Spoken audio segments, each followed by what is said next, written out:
जी। ठीक है खालिद महमूद, बहुत शुक्रिया, आपने हमें इस हवाले से आगाह किया। नईम असगर हमारे साथ मौजूद है। नईम असगर, बताइएगा, एनडीएमए ने इस हवाले से अलर्ट भी जारी किया, इस वक्त ताज़ा तरीन अपडेट्स उनकी तरफ से क्या मौसूल हुई हैं? देखिए, नेशनल डिजास्टर मैनेजमेंट अथॉरिटी वो इदारा जो कि पाकिस्तान में कुदरती आफात से निमटने के लिए बनाया गया है, उसके आदाद शुमार के मुताबिक एनडीएमए की जानिब से जो रिपोर्ट जारी की गई है उसमें ये कहा गया है कि गुज़श्ता 24 घंटों के दौरान शदीद बारिशों, सैलाब और लैंड स्लाइडिंग की वजह से और मुख्तलिफ इलाकों में आसमानी बिजली गिरने के वाक़यात हुए हैं और इन वाक़यात में खैबर पख्तूनख्वा में 150 अफराद जाँ बहक हो चुके हैं अभी तक। एनडीएमए की रिपोर्ट में मजीद कहा गया है कि खैबर पख्तूनख्वा में जाँ बहक होने वालों में 128 मर्द, 9 खवातीन और 13 बच्चे भी शामिल हैं। एनडीएमए का रिपोर्ट में यह भी कहा गया है कि शदीद बारिशों से गिलगित में 5 जबकि आज़ाद कश्मीर में 9 अफराद जाँ बहक हुए हैं। खैबर पख्तूनख्वा के मुख्तलिफ अजला में होने वाली बारिशों के नतीजे में 18 अफराद जख्मी भी हुए हैं। एनडीएमए का ये कहना है कि मुतासरा इलाकों में पीडीएमए समेत पाक आर्मी, जिला इंतजामिया, रेस्क्यू और दीगर जो मुकामी रज़ाकार हैं वो इमदादी कार्रवाइयों में मसरूफ हैं और एनडीएमए तमाम मुतल्लिका इदारों की जानिब से जारी इमदादी कार्रवाइयों की हमा वक्त निगरानी कर रहा है। इस हवाले से अब से कुछ देर पहले एनडीएमए में एक आला सतही इजलास भी मुनक्कद किया गया है जिसमें जो तमाम सूरत हाल इस वक्त केपी के आज़ाद कश्मीर और दीगर इलाकों में जो बनी हुई है उसके ऊपर गौर किया जा रहा है। एनडीएमए की टीमें 24 घंटे जो सूरत हाल है उसके ऊपर नजर रखे हुए हैं और एनडीएमए गाए बगाहे इस हवाले से अलर्ट भी जारी करता रहा है। इससे पहले महकमा मौसमियात की जानिब से भी अलर्ट जारी किए जाते रहे हैं। मौसम की शिद्दत के हवाले से, बारिशों के हवाले से महकमा मौसमियात की जानिब से भी अलर्ट जारी किए जाते रहे हैं। एनडीएमए की जानिब से भी अलर्ट जारी किए गए हैं और ये दोनों इदारों की जानिब से जो मुतल्लिका इदारे हैं उनको भी अलर्ट किया गया था कि इस तरह की सूरत हाल पैदा हो सकती है। आप जो मुकामी इदारे हैं वो इस हवाले से अपने आप को अलर्ट रहें और हिफाजती इंतजाम किए जाएं। अब वहाँ पर जो सिचुएशन है एनडीएमए का ये कहना है कि वहाँ पर मुकामी रज़ाकार और पीडीएमए की जो टीमें हैं, पाक फौज के जो रेस्क्यू की जो टीमें हैं वो काम कर रही हैं। लोगों को इस बुरी सूरत हाल से निकालने की पूरी कोशिश की जा रही है। जी ठीक है नईम असगर, तमाम तर सूरत हाल के हवाले से आप अपडेट कर रहे थे, बहुत शुक्रिया आपका। खैबर पख्तूनख्वा में क्लाउड बर्स्ट से 204 अफराद जाँ बहक हुए हैं, 23 लापता हुए हैं। आपको ये बता दें, इस तमाम तर सूरत हाल के पेश नज़र वज़ीर आज़म ने ये जो हालिया बारिशें हुई हैं, सैलाबी सूरत हाल का सामना है, हंगामी इजलास तलब किया गया है। चेयरमैन एनडीएमए ब्रीफ करेंगे और दीगर तमाम मुतल्लिका इदारे भी इस इजलास का हिस्सा होंगे। ब्यूरो चीफ पेशावर शाहिद हमीद हमारे साथ हैं, उनसे इस बारे में मजीद बात कर लेते हैं। जी शाहिद हमीद, इस सिलसिले में बताइएगा कि अब वज़ीर आज़म ने अहम हंगामी इजलास तलब कर लिया है। ये बताइएगा कि हालिया मानसून बारिशों, मौसमियाती तब्दीली, क्लाउड बर्स्ट के वाक़यात में इजाफा हुआ है, इस हवाले से कोई मुमकिन पेशगी इंतजाम और लोगों की आगाही के लिए कैंपेन्स की गई वहाँ पर? जी देखिए, यकीनन चूँकि क्लाइमेट चेंजेस तो पूरी दुनिया में हैं और तो पाकिस्तान उसके खत्े में वो रीजन है कि जहाँ पे बहुत ज़्यादा क्लाइमेट चेंजेस आ रही हैं, तो यकीनी तौर पर इदारों को और जो मुतल्लिका लोग हैं उन्हें इस बारे में मालूम भी है, उन्हें अलर्ट भी जारी किए गए हैं और शायद जो मुतल्लिका इलाके हैं वहाँ भी ऐसा कहा गया हो। लेकिन जो दूर दराज इलाके हैं, एक तो वहाँ तक एक्सेस का इशू है, फिर एजुकेशन जो लेवल है, जो शरह ख़वानगी है वो बहुत कम है और फिर वहाँ उन इलाकों को जाना और बुजुर्गों और मसाजिद के इस्तेमाल करते उन्हें इन मामलों पर बताना और उन्हें समझाना, ये एक डिफिकल्ट टास्क है। शायद इस हद तक ये मामला नहीं किए गए होंगे, इसीलिए ये मुश्किलात ज़्यादा पेश आएंगी। लेकिन दूसरी जानिब अगर आप देखिए तो क्लाउड बर्स्ट की सिचुएशन ये होती है कि अचानक एक आफत की तरह ऊपर से पानी आता है, हज़ारों टन और हज़ारों गैलन की सूरत है और वो फिर अपने साथ सब कुछ बहा ले जाता है और यही सूरत हाल आज बनेर में भी पेश आई और बागोर में भी सिचुएशन पेश आई। फिर बाज़ मकामात पर चूँकि बिजली, आसमानी बिजली देने के वाक़यात भी हैं और इसी तरह के दीगर जो फ्लड की जो सिचुएशन है सैलाबी, वो भी मुख्तलिफ इलाकों में बरकरार है। इस वजह से ये नुकसानात ज़्यादा हुए हैं और अगर इदारे जो हैं, इदारों अब चूँकि वज़ीर आज़म साहब ने इजलास बुला लिया है और ज़ाहिर सी बात है कि इस इजलास में अगर मौजूदगी ना भी हो तो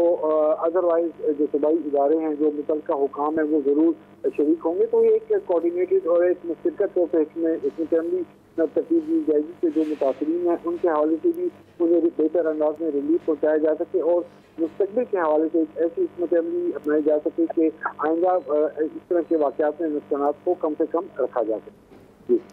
सही। शाहिद हमीद, इस सिलसिले में भी बताइएगा कि दरियाए सवा वाक़े के बाद कई सतहों पर नेगलिजेंस सामने आई। आपने इससे पहले जिक्र किया बात करते हुए, इस पर कार्रवाइयाँ भी की गई, एक्शन लिया गया। इन वाक़यात के बाद ये बोनेर में हुए हैं या दूसरी जगहों पर जो हुए हैं, इंतज़ामिया आपको इनसे पहले किस कदर मुतहरिक दिखाई दी?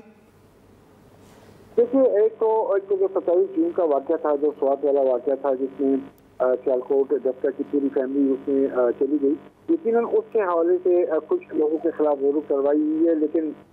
किसी जो बड़े बिग नेम्स हैं, जो बड़े ऑफिसर्स हैं, उन्हें एक जगह से तब्दील करके दूसरी जगह ले जाना या ओएसडी बना देना और बाद में किसी और जगह पोस्टिंग दे देना, ये मसले का हल नहीं है। यकीनन उसमें लोग अब भी मुतज़िर हैं कि जो सूबाई हुकूमत है वो प्रोविंशियल इंस्पेक्शन टीम की जो सिफारिशात है उसकी रोशनी में एक जामे और भरपूर अंदाज में कार्रवाई करेगी। एक तो वो, दूसरा ये कि आज का जो ये क्लास बॉक्स हैं या जो आज के मामलात हैं, और इसमें ये ज़रूर इंक्वायर होना चाहिए, भले वो प्रोविंशियल इंस्पेक्शन टीम के जरिए हो या किसी और जरिए हो, कोई जुडिशल कमेटी बनाई जाए, लेकिन ज़रूर होना चाहिए, क्योंकि 150 से लगभग जो अफराद इन वाक़यात में आज इनकी डेथ हुई है और जो लोग जख्मी हुए हैं, जो लोग बेघर हुए हैं, जाहिर है कि वो इतने बड़े स्केल पर नुकसान जिसे नज़रअंदाज नहीं किया जा सकता। और इसके हवाले से अगर कार्रवाई हो और मुतल्लिका अफराद के खिलाफ एक दिखाई दी जाने वाली कार्रवाई होनी चाहिए, तो उसके बाद मुस्तकबिल में जो मुतल्लिका इदारे होंगे, जो मुतल्लिका ऑफिसर्स होंगे, जो ऑफिसर्स होंगे, वो इस हवाले से एहतियात भी करेंगे और वो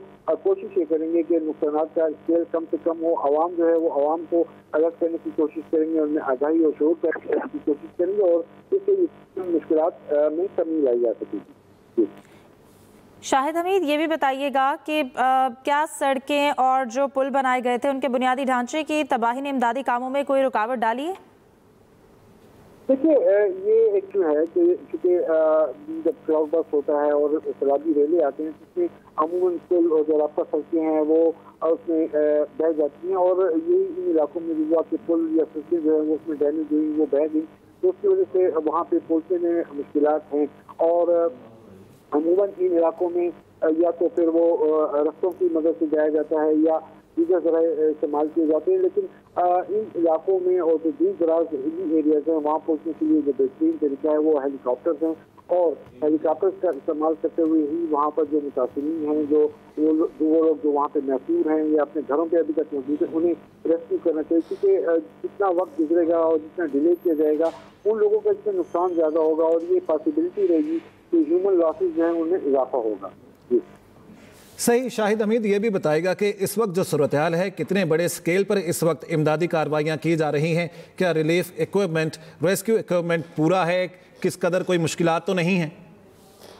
देखिए, एक तो ये है कि चूँकि इमीडिएटली तो सिर्फ जो बुनेर में जो मुतल्लिका इदारे थे और उनके पास जो इक्विपमेंट था या जो गाड़ियाँ थी उनका इस्तेमाल किया गया, लेकिन अब चूँकि इसमें टाइम गुजर चुका है, ज़्यादा जो उसके एडजेसेंट जितने अज़ला हैं, मरदान सऊदी, वहाँ से भी जो व्हीकल्स हैं वो भी मूव की गई हैं, अमला स्टाफ को भी मूव किया गया है, और फिर साथ साथ ज़ाहिर है कि पेशावर से और मुशहरा से भी स्टाफ और गाड़ियाँ मूव की गई हैं। लेकिन इसकी प्रॉब्लम ये है कि क्योंकि बाद एरियाज दूर हैं, रिमोट एरियाज हैं, हिली एरियाज हैं, जहाँ पर इमीडिएटली गाड़ियों का पहुँचना या जो रेस्क्यू स्टाफ है उनका पहुँचना मुश्किल है, या जहाँ पे पुल डैमेज हो गए हैं या रास्ता जो रोड हैं, सड़कें हैं वो डैमेज हो गए, उनके हवाले से यकीनन उन इलाकों में मुश्किलात हैं दिखाई दे रही हैं। और अब चूँकि तकरीबन 7 होने वाले हैं और गुरूब आफ्ताब होने वाला है, लिहाजा वो उन इलाकों में अब अंधेरा छाना शुरू हो गया है, तो उस सिचुएशन को काउंटर करने के लिए अब या तो वो लोग जो वहाँ पे मौजूद हैं उन इलाकों में या मकामी लोग वो उन्हें अपने तौर पर महफूज जगहों पर मुंतकिल करेंगे, या फिर उन्हें इंतजार करना पड़ेगा, और कल सुबह जब रोशनी होगी और हेलीकॉप्टर दोबारा उड़ेंगे और यकीनन इसके लिए सूबाई हुकूमत का दूसरा हेलीकॉप्टर उसे भी इस्तेमाल में लाया जाएगा। इसके साथ साथ जो सिक्योरिटी इदारे हैं उनके हेलीकॉप्टर्स का भी इस्तेमाल हो सकता है। फेडरल गवर्नमेंट की तरफ से यकीनन अभी जो वज़ीर आज़म साहब की सदारत इजाज़त हो रहा है उसमें ये तमाम सिचुएशन डिस्कस की जाएगी और फेडरल गवर्नमेंट की तरफ से हेलीकॉप्टर आते हैं तो कल फिर उन लोगों को वहां से रेस्क्यू किया जा सकेगा। लेकिन इस वक्त उन लोगों के लिए मुश्किल जरूर है जो ऐसे इलाकों में मौजूद है कि जहाँ उनके लिए रास्ता करना बहुत मुश्किल है। ठीक है शाहिद हमीद, बहुत शुक्रिया आपका इस बारे में अपडेट करने के लिए आपका।